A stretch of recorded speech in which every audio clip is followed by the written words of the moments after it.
In the Grand Sultanate of Nurabad, the ruler was known for his wisdom, but few knew his greatest secret.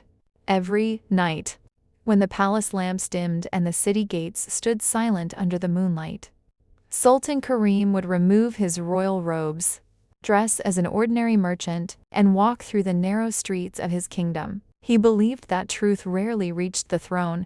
Ministers often painted pretty pictures of peace and prosperity, but the Sultan wanted to hear the real voices of his people. One chilly evening, he met an old widow struggling to carry a sack of flour. She sighed, speaking to herself about the rising taxes that made life unbearable.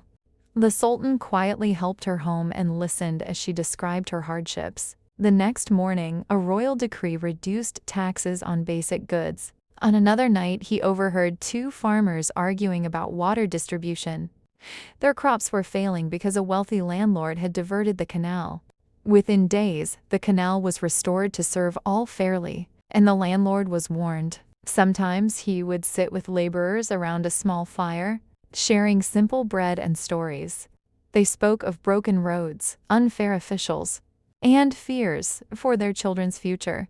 By day, the Sultan ruled with firm justice. Corrupt officers were dismissed, public wells were repaired, and schools were built in forgotten villages. The people often wondered how their ruler always seems to know their struggles. They never realized that, while they slept, their sultan walked among them listening in silence, carrying their worries back to the palace. And so, Nurabad flourished, not because of power or wealth, but because its ruler chose to lead with humility and heart.